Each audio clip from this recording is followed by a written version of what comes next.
feeling like I'm academics. Can't ride away. See what's going on now.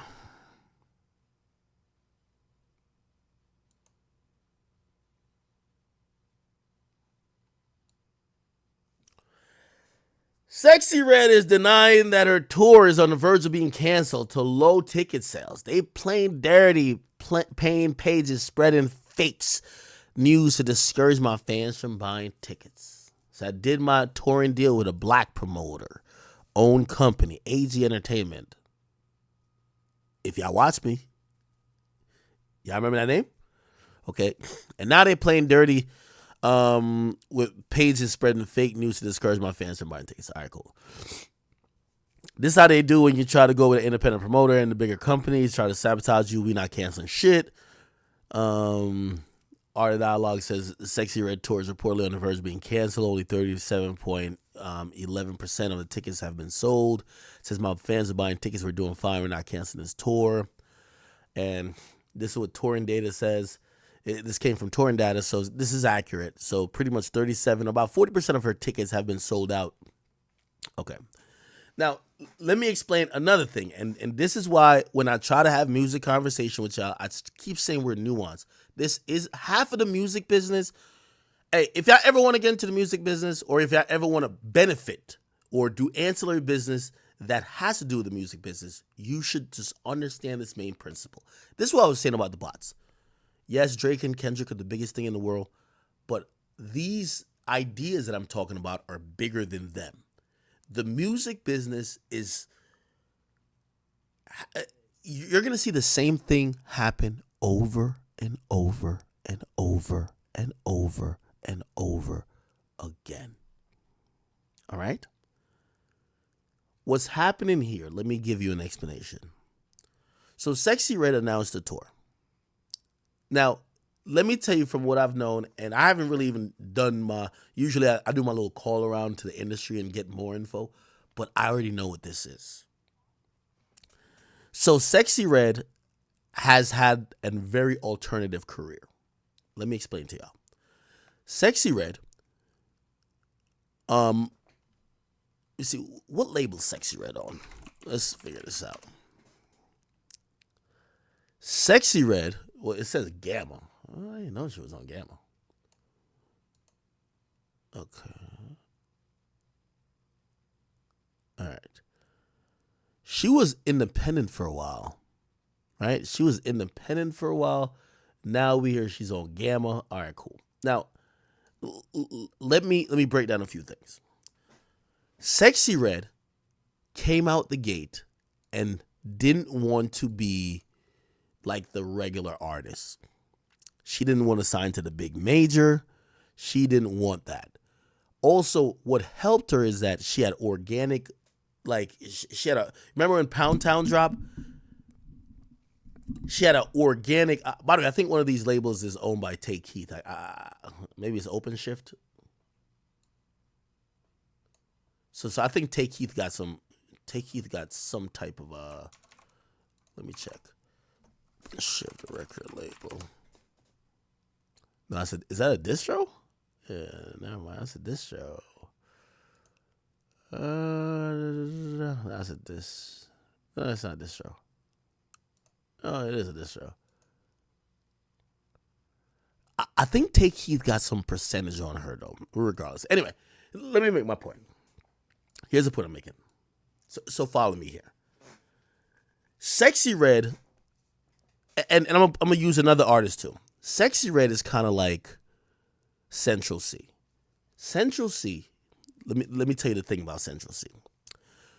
So when you're a artist, especially if you're a UK artist, what a lot of people do is that they'll have their distribution rights in the UK, and then they'll leave it open that they could sign another deal if their music becomes big in the US. You get what I'm saying? Why? 2 bags, whatever. You get people incentivized to push you. Great. If you're a UK artist, you want to get, in bigger markets. Here's the thing about Central C, and this is what I heard talking to the people, behind the scenes. They said Central C didn't really sign a deal at first. So Central C kind of blew up didn't really have a deal, and then was trying to get a $20 million deal if he was gonna do a deal. However, along with him trying to get a deal, his music just kept getting hotter and hotter. Now, he probably has a deal at this point, but from what I hear, the labels and buildings he was talking to, he was unwilling to give up shit. He was gonna get pretty much what we would now say is the 21 Savage deal. So 21 Savage, when he first signed to Epic, he had so much leverage because he already had a project that was damn near certified. It did so many, and it did it independently. The label couldn't really ask him for any of his shit. So they pretty much was like, all right, we'll just distribute you. Central C, and the reason why I'm using Central C is it shows you how much leverage matters. I don't know if he's in a deal now or not, but from what I've heard, the amount of money that people were trying to throw around to get him is exorbitant. And also he had the leverage where they wouldn't own none of his shit. He would have still owned all of his shit because he has leverage. Sexyy Red is kind of like that. If you're an artist, you want to get hot before your deal. You don't want to have the label take all the credit for getting you hot. Now, sometimes, you could parlay a single into a bigger thing, but Sexyy Red did kind of that. From the single Pound Town and then the viral social media aspect of it, she got the right team around her to start marketing her without a big budget. Remember, I keep telling y'all, the guy behind all the digital shit for her is a guy that used to work at World Star, Jay. He's the guy who is crafting. You ever see like these amazing, like even the Chief Keef thing? He's the guy doing it. Now, let me tell you why that's worth a lot. An artist like Sexyy Red,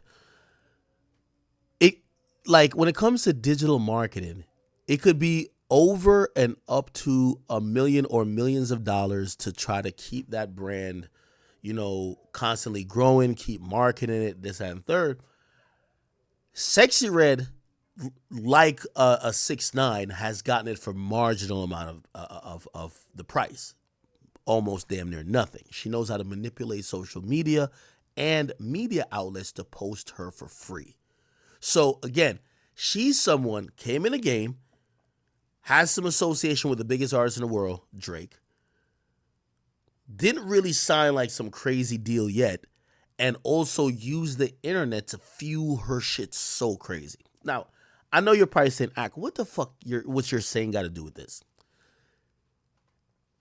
The mentality behind her team is not to accept the big bag just for the easiest path. Her mentality, and again, I don't know if it's her, but it's definitely her team. Yo, we think we're smart enough. We're going to get the bigger bag by owning more and doing things as independently as we can. Okay, let's get to this. So, when any artist comes in the game, the biggest touring company is going to be Live Nation. Live Nation is going to try to have a deal with an artist. Hey, we're going to give you a tour deal. We want you to do 80 cities, all our venues, this amount. We're going to promote your shows. Trust me, they're going to be sold out. Trust me, Live Nation, and they're not gambling. If they give you the deal, they're going to make sure that shit is filled. However, you have to realize, and just to give you an idea of like how this works and why Live Nation is like, I think this got, it's actually Ticketmaster. Live Nation's almost, they kind of have like a monopoly hold on a lot of shit. Technically they don't, because even though they own some of the venues, I forgot who did like some arbitration that said there is competition in the market, so they're not a monopoly. Anyway, Live Nation is gonna lowball you though.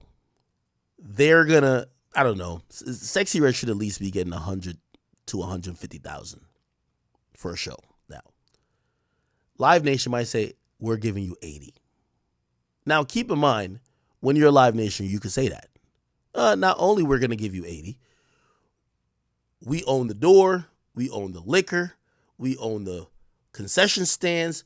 We own the parking.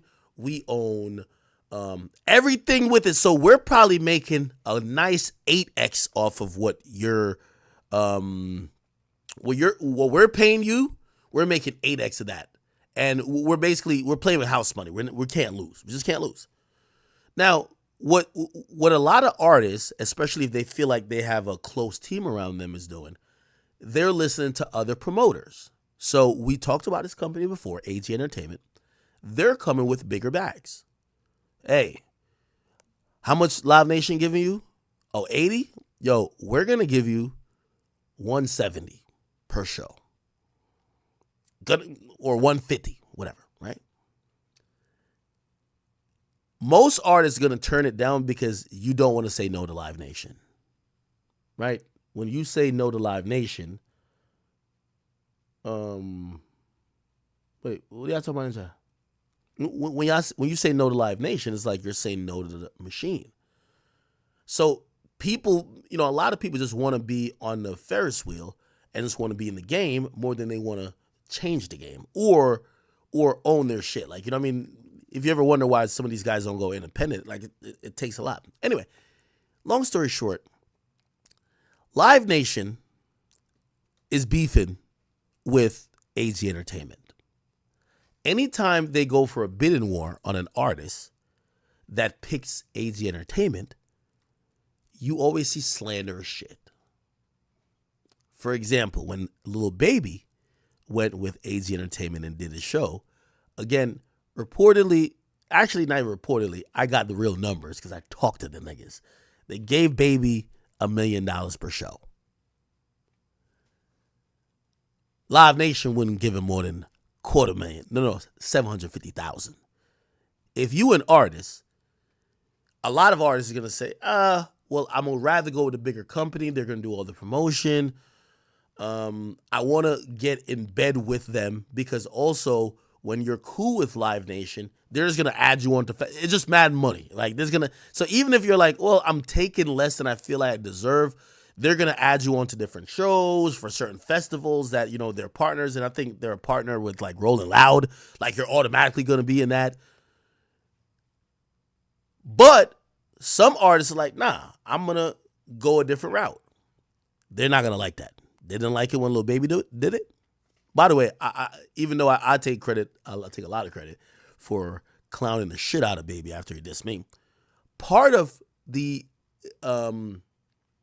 sauce or whatever that has been descended on Baby about him not being as hot anymore also comes from him crossing Live Nation.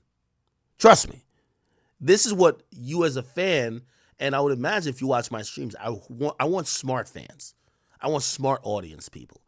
I want you to think about shit outside of what you see. Live Nation probably realized that Lil Baby turned down a $20 million deal with him. The arrogance of this motherfucking Negro. Okay, we're going to humble him. Not only we're going to put out, we're going to put through our little, they have their ways. We're going to put out that his tour is unsuccessful. How about we put that his career ain't going good? The next time when Lil Baby's about to tour, what he's going to do? He ain't going to go with a third-party independent promoter no more. He's going to go to Live Nation. And remember I said they offered him like $750? You know what they're going to look at him and say? $400 for you, nigga. You learned your fucking lesson. $400. You need to get back hot. We going to put you in these venues. We're going to promote it the right way. $400 for you, bitch. That's how it works. So that's what's happened to Sexyy Red. Sexyy Red probably got offered more money, went with AG Entertainment. Live Nation's like, word? You think you could get around us? You think you could fuck with...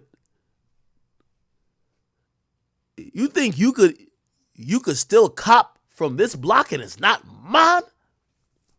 Exactly. So here's the reality of it.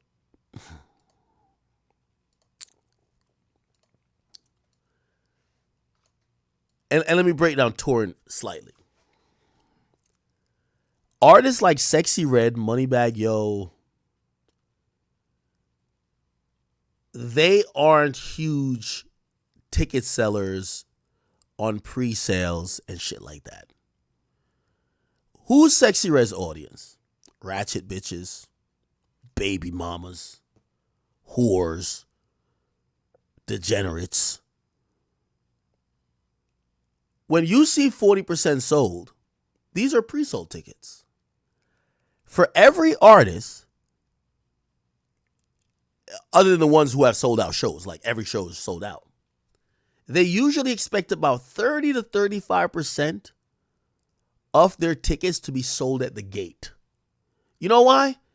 Yo, people don't like a lot of times people don't have a lot of money to be like, I'm gonna commit to buying a Sexyy Red concert ticket for next month. So they'll wait till it's the day of. They'll be like, oh, that's the wave for today. All right, I'm gonna go buy it today. So I know 37% seems low, but it's Sexyy Red. You got to think about the artist.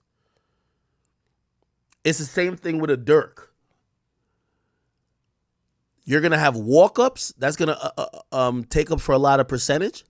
And as when you get closer to the show, because their fan base don't have a lot of disposable income, so the tour doesn't get sold out when it's 3 months out as soon as it gets announced.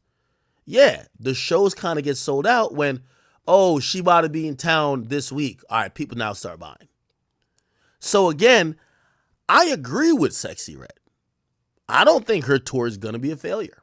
And by the way, we learned with the Baby thing, they did cancel some dates, but Baby's tour was kind of successful. So, and by the way, if you're wondering, why does, I'm not saying touring data is getting paid, but it's, they know the narrative that this comes with, right? They know the narrative. Just let y'all know, people ain't buying the tickets. Which, by the way, 6.8 K capacity on average. Do I see Sexyy Red being able to sell 6,500 tickets most cities? Yeah. Yeah, absolutely. She'll probably bring people out, yeah. So, I agree with her. But what she's learning is that, you know, her way of the music business is going to come with resistance. When you're going around major labels and you're going around major marketing teams, like what I mean going around, like you're not, like it's like a checklist. Everybody got to get their money. When you're gaming the system has to make an example out of you. Oh, word? You're not going to come over here and bust this money down with us? Oh, you're just trying to get it for yourself. All right, we got you. We got you. Oh, you're not going to come to Live Nation? You going over there? Okay, we got you. Let's start putting shit out. So I agree with her. Let's wait and see. Until we start seeing these concerts that nobody show up, I'm not believing this yet. Her tour was announced like about a week and a half ago. 40% being sold. I think that's okay. All right.